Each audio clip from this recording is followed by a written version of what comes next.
Question is that the total sum to be allocated for head X of the estimates be reduced by $100. Ms. Nadia Samdin.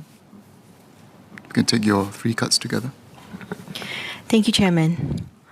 Sejak penubuhan rangkaian M Kuasa 3 beberapa tahun yang lalu, kita kini berada di dalam kedudukan yang baik untuk memahami bagaimana usaha penglibatan kita dapat diselaraskan untuk mempertingkat kehidupan masyarakat kita. Agensi-agensi telah bekerjasama dan berkolaborasi untuk mencapai kehidupan yang lebih baik bagi para penduduk.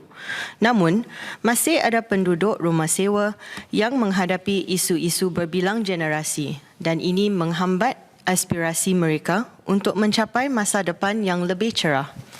Pada tahun lepas, pemerintah telah melancarkan projek Dian di Geylang Serai, Bedok dan Jalan Besar.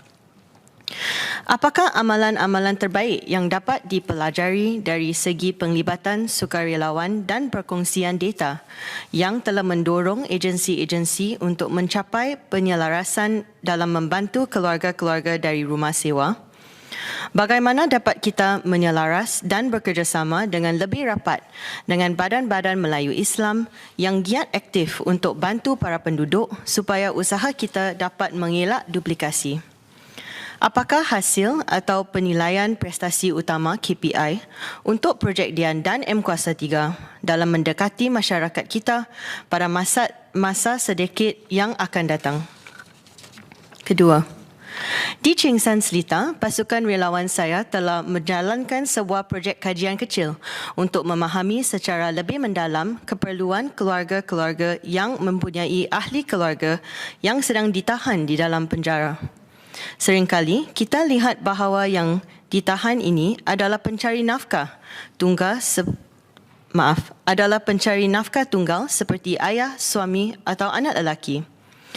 Hukuman penjara adalah sesuatu perkara yang boleh menjejas institusi keluarga. Walaupun pesalah dipenjarakan, anggota keluarga juga terkena tempiasnya. Biasanya, bantuan yang dihulurkan buat keluarga pesalah oleh agensi-agensi tertentu datang semasa awal permulaan hukuman pesalah atau pada tempoh hukuman penjara pesalah itu akan berakhir. Kalau kita lihat, biasanya pada awal permulaan tempoh hukuman pesalah, keluarga pesalah mungkin belum berasa terdesak untuk keperluan harian. Namun semakin hari, keluarga pesalah mungkin berasa terkurung dan tertekan. Kalau kita tidak prihatin, anggota keluarga yang lain boleh terjejas juga. Usaha seperti sokongan integrasi semula bagi para pesalah dan keluarganya harus dipertingkatkan. Saya ingin bertanya, berapakah jumlah keluarga yang telah dibantu oleh Fitrah? Sama ada Fitrah dapat memantau dan mengenal pasti sama ada terdapat masalah berbilang generasi di dalam keluarga tersebut dan bagaimana Fitrah membantu keluarga-keluarga tersebut. Jika ada rancangan untuk menyelaraskan usaha dan bantuan untuk keluarga, bukan sahaja pada tempoh permulaan atau akhir penghukuman penjara, malah pada seluruh tempoh hukuman itu supaya keluarga-keluarga pesalah tidak terbiar. Semakin ramai keluarga menghadapi isu-isu yang rumit seperti kesihatan mental, kes kehamilan remaja dan perlunya Fitrah menggembling tenaga relawan untuk membantu keluarga-keluarga ini, bagaimanakah struktur Fitrah dapat diperkukuhkan buat jangka masa yang panjang supaya usaha ini dapat diteruskan? Ketiga, semasa saya diberi peluang untuk berkhidmat di dalam jawatan kuasa ekonomi masa depan mendaki, kita telah membuat tinjauan ke atas para pelajar di dalam masyarakat kita untuk memahami bagaimana kita boleh menyokong aspirasi mereka dan memastikan mereka mempunyai tempat dan peranan dalam ekonomi masa depan. Apabila ditanya dari mana mereka mendapat nasihat ataupun career advice, para pelajar dari sekolah madrasah dan sekular berkongsi bahawa mereka secara lazimnya bertanya ibu bapa dan saudara mara walaupun sekolah kini mempunyai kaunselor pendidikan dan kerja.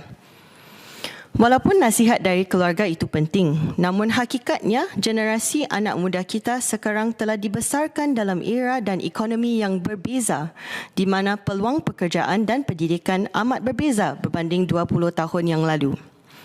Saya ingin bertanya, sama ada pemerintah mempunyai pendekatan strategik untuk membantu keupayaan dan pembangunan para pelajar dan meluaskan peluang bagi mereka untuk meraih beasiswa untuk meningkat kemahiran mereka dalam bidang pertumbuhan baru.